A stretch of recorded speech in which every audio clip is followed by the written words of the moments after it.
Hola mis hermanas, aquí estoy de nuevo, aquí estoy agradecida del Señor para compartir con ustedes su palabra, ¿cierto? Para que sigamos mirando este precioso libro, esta preciosa carta de Primera de Juan y terminando ya con los versículos del capítulo 5. Así que le damos gracias al Señor por eso, por todo lo que el Señor haya podido hacer a través de su palabra. Ella dice que nunca vuelve vacía, amadas, y hará en nuestros corazones lo que la ha enviado el Señor a hacer. Así que voy a leer los versículos que vienen a continuación para que los estemos examinando, ¿ya?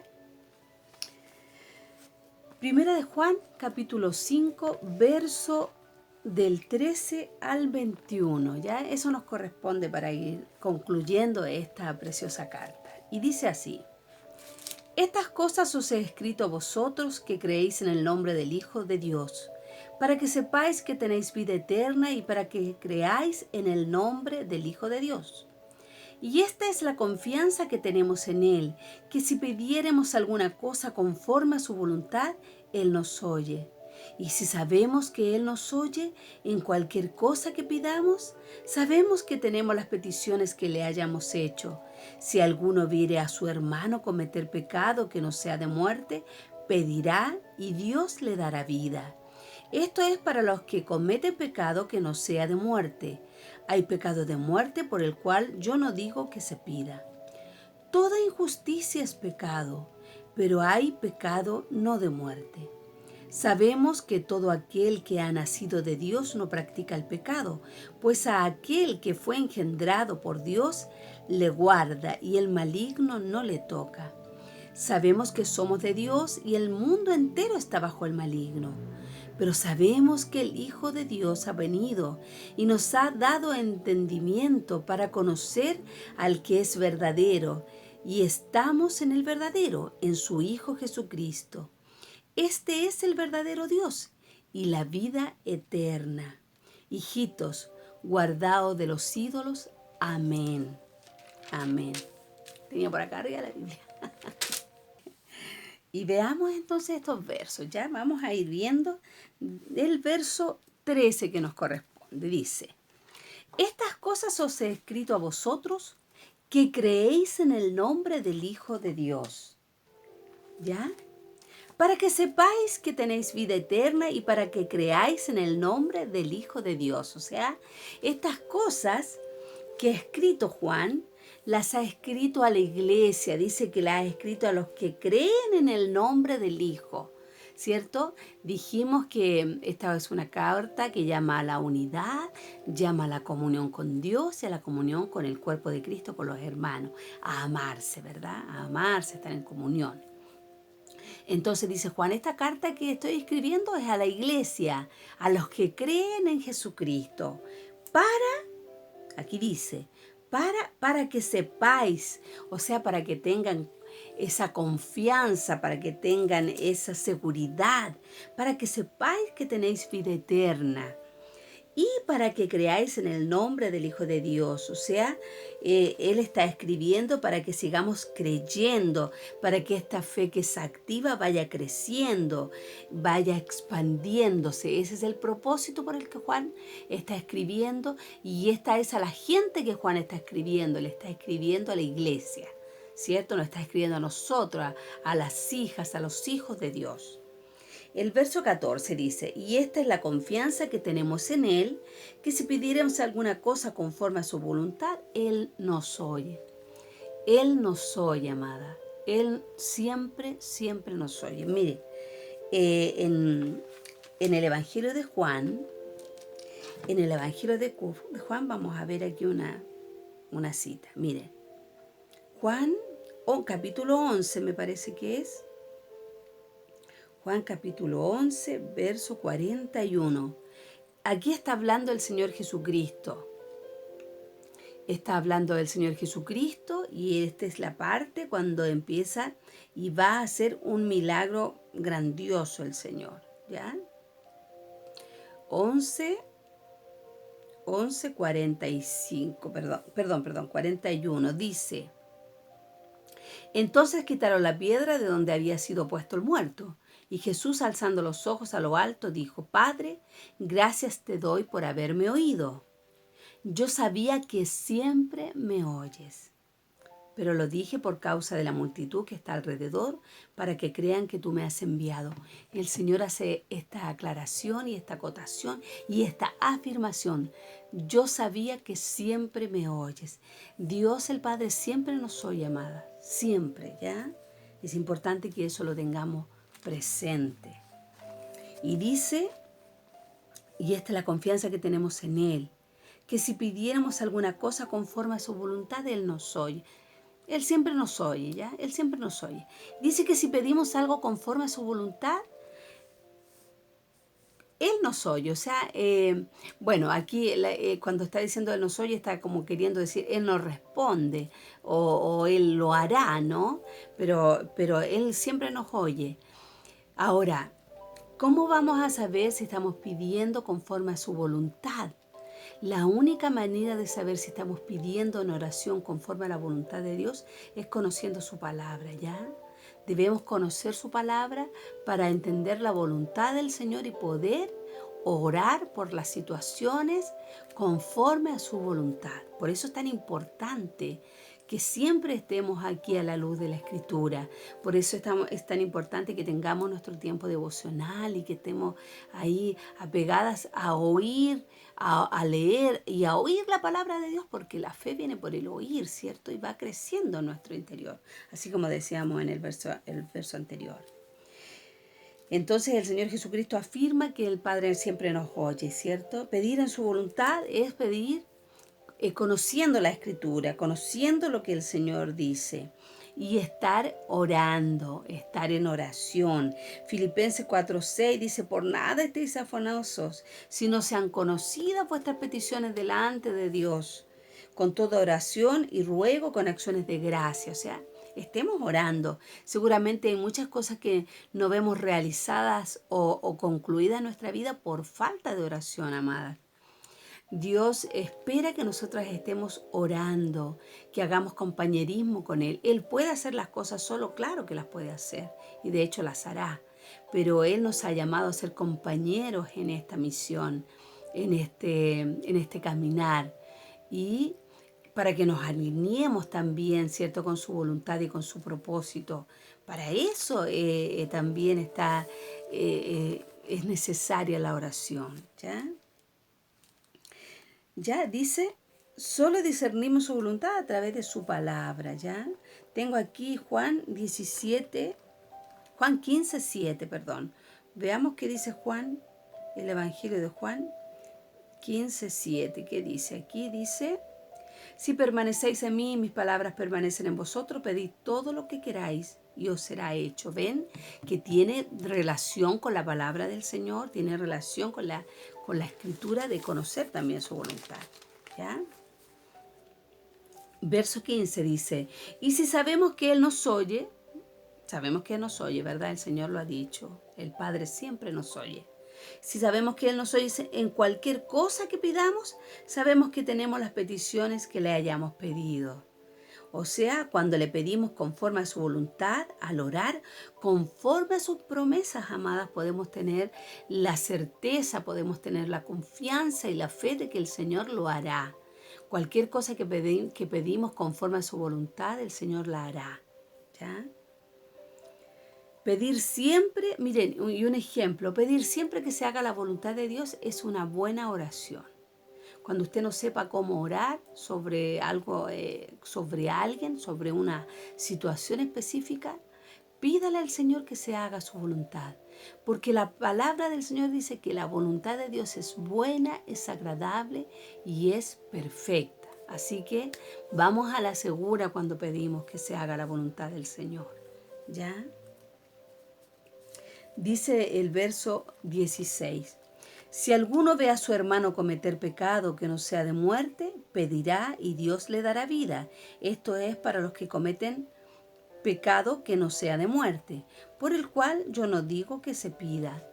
Bueno, es un poquito fuerte este versículo, pero tenemos que hacernos una pregunta aquí. ¿Existen pecados de muerte?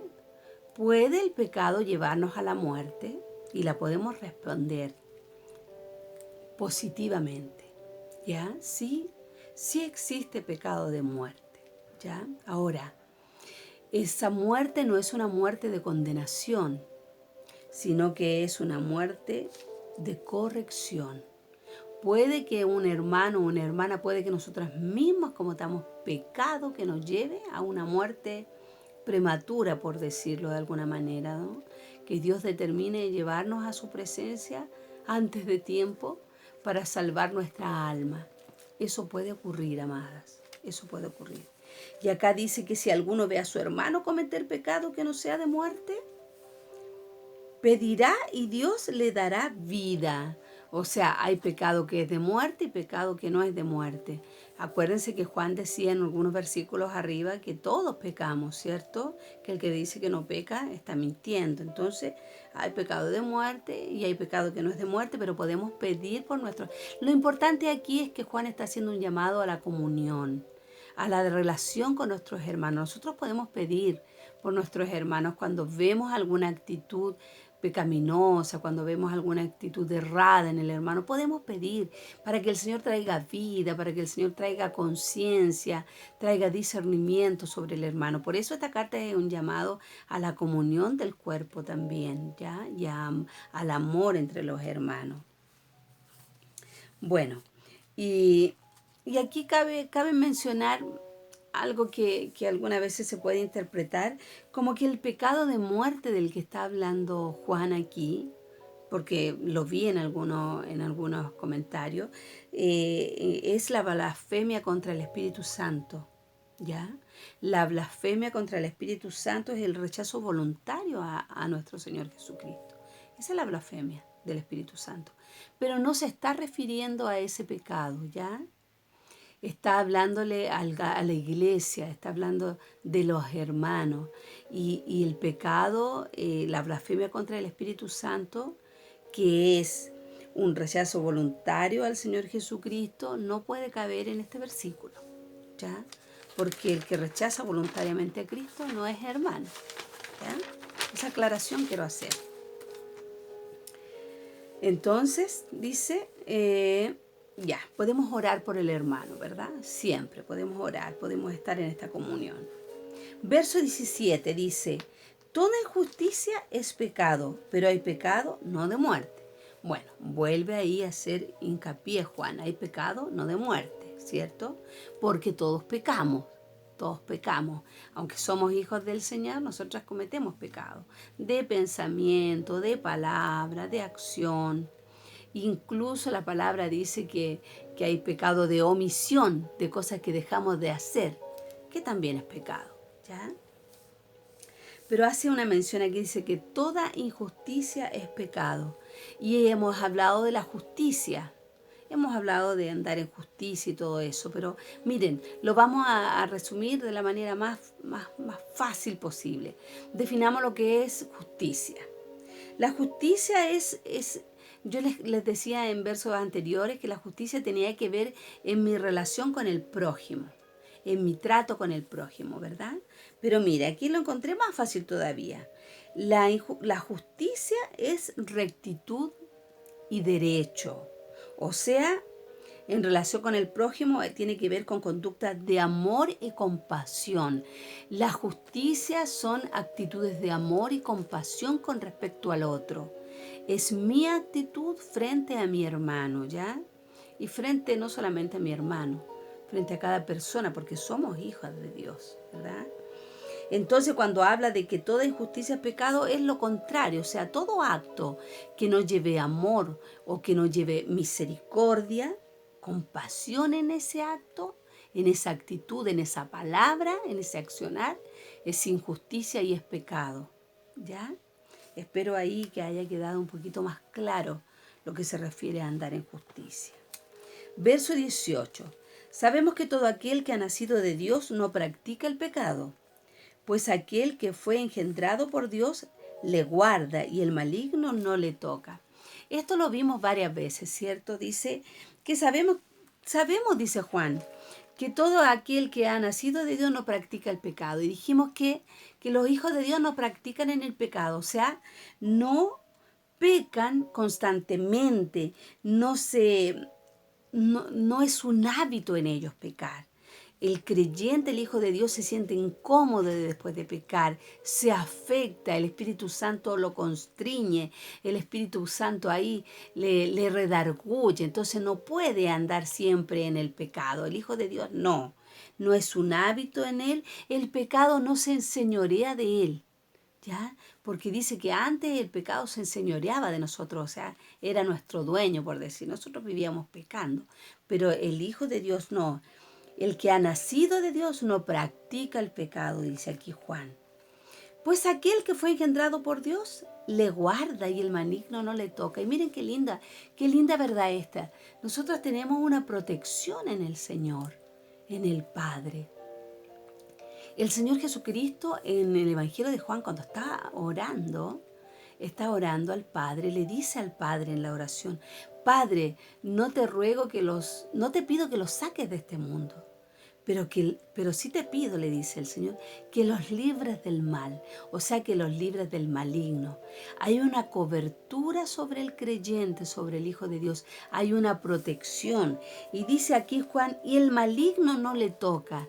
Aquí esta palabra toca en el original griego, en el original en el que se escribió, no tiene una connotación así como decir de tocar, de rozar.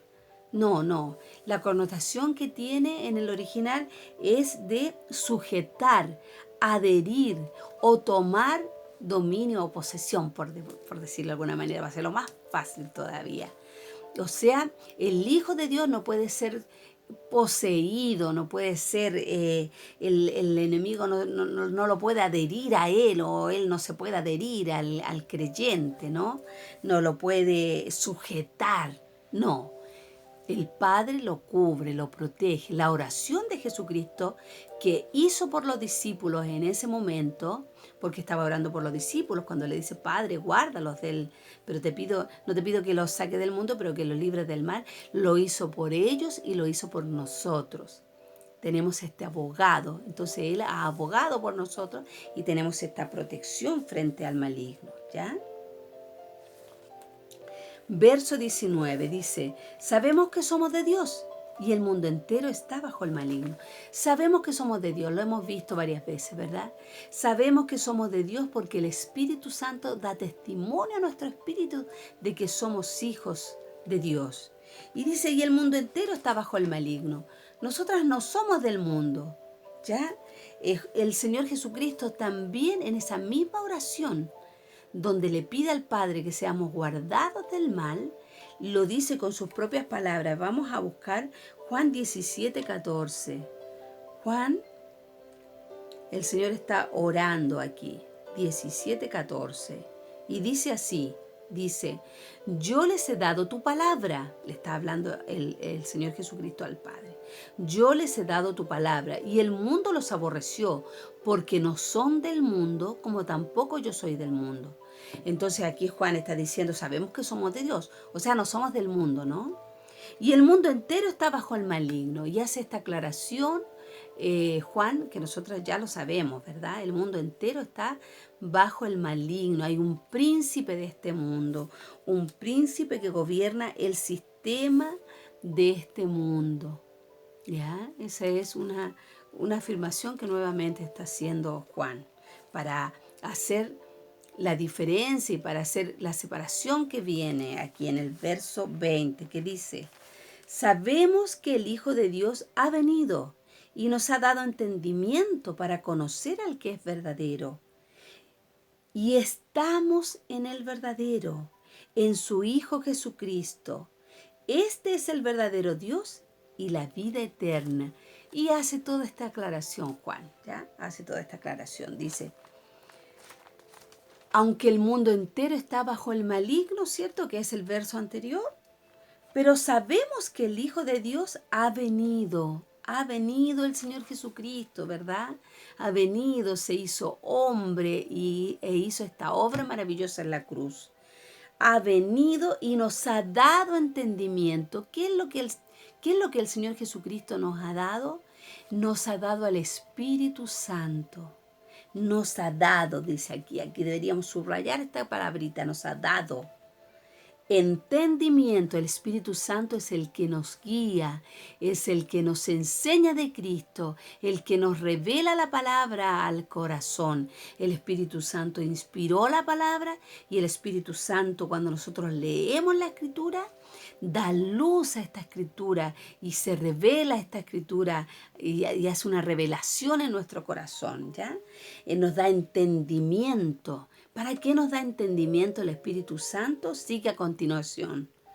Para conocer al que es verdadero, ¿ven? El Espíritu Santo nos enseña, nos muestra quién es el Cristo, quién es Jesucristo, quién es el Señor, el verdadero. Para conocer al que es verdadero. Y estamos, dice, en el verdadero. Y miren, yo encontré aquí en Hechos 17:28, en Hechos 17:28, les voy a leer esto que me parece muy, muy lindo, amadas, para que lo recordemos, para que lo atesoremos. Dice, porque en Él vivimos y nos movemos y somos, como algunos de vuestros propios poetas también han dicho, porque linaje suyo somos. ¿Ven? Qué hermoso, mire, porque en Él vivimos. Aquí dice Juan que estamos en el verdadero. Y Hechos dice aquí, porque en Él vivimos y nos movemos y somos, porque linaje suyo somos. O sea, está haciendo esta aclaración aquí el Señor. Estamos en Él nos movemos. El Señor Jesucristo dijo, fuera de mí nada podéis hacer, nada podéis hacer. Amén. Y sigue y dice, y estamos en el verdadero, en su Hijo Jesucristo, ¿cierto? Estamos en Él. Este es el verdadero Dios y la vida eterna. El único Dios verdadero, dice la Escritura. ¿Dónde dice esto? Dice miren, Juan 17:3 dice, y esta es la vida eterna, que te conozcan a ti, el único Dios verdadero, y a Jesucristo, a quien has enviado. Esta es la vida que está en nosotras, amada. Esta es la vida de la que está hablando Juan, de que nosotros tenemos la vida eterna, el haber conocido al verdadero Dios, el haber conocido a Jesucristo. Dice, y esta es la vida eterna, el que te conozcan a ti, al único Dios, al Padre, que conozcamos al Padre y a Jesucristo, al que ha sido enviado. O sea, el Señor Jesucristo se ha presentado, se ha mostrado y cuando Él se mostró, nosotros vimos al Padre.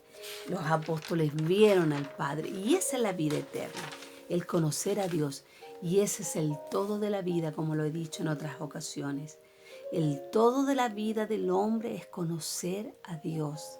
Esta vida eterna que es un regalo de Dios para nosotros. Esta vida eterna que se encuentra en su Hijo Jesucristo. Esta vida que es una vida abundante, amadas. Porque el Señor nos ha enseñado y nos muestra que esta vida eterna se empieza a vivir aquí en este mundo. Y que la podemos vivir en Él, que toda circunstancia que podamos estar pasando y viviendo la podemos vivir en Él. Y eso significa vivirla en victoria, vivirla en esperanza, vivirla con un sentido de victoria sobre toda situación humana. Porque hay una vida que es más grande que esta vida que ven nuestros ojos. Amén. Y dice... conocerlo, ¿verdad? Conocerlo, dice que te conozcan a ti. O sea, una vida por experiencia, una vida en comunión, esta vida que nos ha dado, que se ha revelado en nuestro corazón. El verso 21 dice, hijitos, guardaos de los ídolos. Amén. Y aquí termina Juan esta carta, ¿no? Y pareciera como que se desconectó un poco de lo que dice arriba, porque dice, nos da toda esta explicación de conocer al Señor, de tener una comunión con Él, que esta es la verdadera vida, pero hace esta advertencia al final. Hijitos, cariñosamente, ¿cierto? Hijos de Dios, amados de Dios, apreciados de Dios, Hijitos, guardaos de los ídolos. Y ese es el llamado al final del libro o al final de la carta. Guardaos de los ídolos. Y podemos simplificar esto de los ídolos, porque antiguamente los ídolos eran estatuas a quienes se les rendían ciertos sacrificios y se entregaban hijos y se derramaba sangre. Y aún los indígenas, aún los indígenas de nuestra propia tierra, ¿cierto? Se hacían estos sacrificios a los dioses y todo, a la Pachamama y todo esto, ¿no? Esos eran los ídolos que se conocían. Pero ahora que estamos viviendo en este mundo espiritual, entendemos que no necesariamente son ídolos hechos por manos de hombre, como de madera, como de piedra. No, son ídolos espirituales. Y un ídolo, amadas, es todo aquello que puede tomar el lugar de Dios. ¿En qué sentido? Que lo amemos más que a Dios, que le demos más tiempo del tiempo que le damos a Dios, que le demos más recursos de lo que le damos al Señor, de que le demos más atención de lo que le damos a Dios. Ese es un ídolo del corazón. Y eso es delicado porque ese llamado ídolo puede estar en cualquier ámbito de nuestras vidas. Nuestro ídolo puede ser nuestro trabajo. Nuestro ídolo puede ser algún familiar, algún hijo, algún esposo, alguien que usted ame más que a Dios, que aprecie más que a Dios y que le dé de su vida más que a Dios. Amén. A veces suena fuerte la palabra, pero toda la escritura que es inspirada por Dios tiene una consecuencia buena y positiva en nuestros corazones. Si nosotros, por ejemplo, idolatramos, no sé, pongámonos en el caso del marido, que mi esposo es tan importante para mí, debe ser importante todo. Dios nos enseña a amar, y a poner a los demás superiores a uno, dice la escritura, ¿cierto? Mirando siempre a los demás como mayores que uno. Pero nosotros si amamos a alguien demasiado más que al Señor, que si esa persona nos falta la vida, que ya no podemos seguir adelante sin esa persona o esa cosa o esto, por ejemplo, que realizamos, porque un ídolo puede ser un deporte, puede ser el trabajo, puede ser el afecto de alguien. Si para nosotros es más importante que Dios y que si nos afecta más de lo que Dios nos puede afectar, es un ídolo delante del Señor. Entonces Juan lo dice de esta manera: guardémonos de los ídolos. Que el Espíritu Santo nos ayude a escudriñar nuestro corazón y a reconocer si hay alguna idolatría ahí, si hay algo que pesa más que el Señor, si hay algo que amamos más que al Señor, y podamos poner en orden nuestras prioridades. Porque si lo amamos a Él por sobre todas las cosas, y si Él es más importante para nosotros que todo lo que existe en este mundo, tendremos ordenadas nuestras prioridades. Estará guardado nuestro corazón y también nuestra vida eterna en Él. Amén. Y este es el final de la primera carta de Juan. Espero que el nombre del Señor haya sido santificado y ha sido un gusto, amadas, y ha sido una bendición el compartir su palabra con ustedes. Amén.